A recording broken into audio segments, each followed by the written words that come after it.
Hello বন্ধুরা, আশা করি তোমরা সবাই ভালো আছো। আজকের ভিডিও যে আলোচনা করা হবে এটা লক্ষ্মীর ভাণ্ডার নিয়ে। লক্ষ্মীর ভাণ্ডারের টাকা কবে পাবেন উপভোক্তারা, বিজ্ঞপ্তি জারি করে জানিয়ে দিল নবান্ন। এই নিউজটি প্রকাশিত হয়েছে কিন্তু আনন্দবাজারের ওয়েবসাইটে এবং 22শে সেপ্টেম্বর বিকেল 5টা 23-এ। মুখ্যমন্ত্রী মমতা বন্দ্যোপাধ্যায় সরকারের অন্যতম জনপ্রিয় প্রকল্প লক্ষ্মীর ভাণ্ডার নিয়ে নতুন বিজ্ঞপ্তি জারি করল নবান্ন। সোমবার প্রকাশিত ওই সংশোধিত বিজ্ঞপ্তিতে অর্থ দপ্তরের তরফে স্পষ্ট জানানো হয়েছে, সুবিধাভোগীদের ব্যাংক অ্যাকাউন্টে এই মাসের টাকা পৌঁছাবে অক্টোবরের প্রথম সপ্তাহে।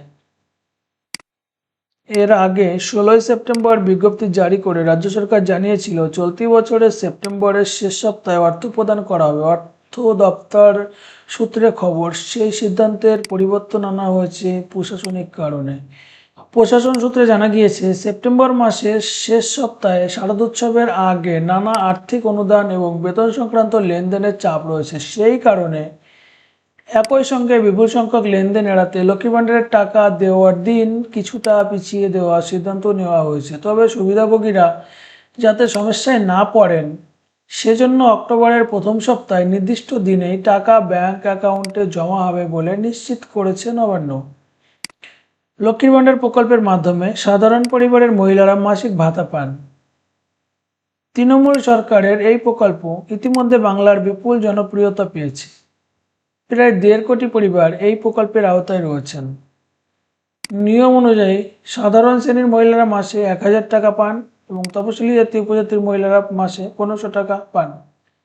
এই অর্থ সরাসরি ব্যাংক ট্রান্সফারের মাধ্যমে দেওয়া হয়, যা যে কোনো মাসের 1 তারিখে উপভোক্তাদের ব্যাংক অ্যাকাউন্টে পৌঁছে যায়। কিন্তু এখানে ভুল লিখেছে, কিন্তু একটু দেখো, তপশিলি জাতি উপজাতির মহিলারা মাসে 1500 টাকা পান, এটা ভুল লিখেছে, এটা 1200 টাকা হবে। ঠিক আছে। এরপরে কোনো মাসের 1 তারিখ ছুটি হলে পরবর্তী কর্মদিবসে লক্ষ্মী ভাণ্ডারের টাকা দেওয়া হয় উপভোক্তাদের।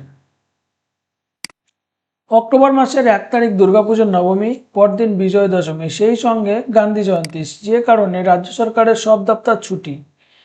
এমনিতে রাজ্য সরকারের দেওয়া ছুটির মেয়াদ শেষ হবে লক্ষ্মী পুজোর পরে, তাই মনে করা হচ্ছে পুজোর দিনগুলো কেটে যাওয়ার পর উপভোক্তাদের অ্যাকাউন্টে টাকা দেওয়া হতে পারে।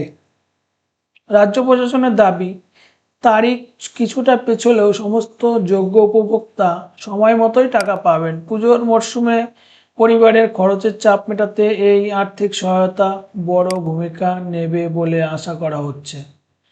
নবান্নের বার্তা, কোনোভাবেই সুবিধাভোগীদের অর্থ আটকে থাকবে না, সামান্য তারিখ বদল হয়েছে মাত্র। জয় বাংলা প্রকল্প পশ্চিমবঙ্গ সরকারের একটি সামাজিক সুরক্ষা প্রকল্প, যার আওতায় বিভিন্ন ভাতা ও অনুদান একত্রিত করা হয়েছে।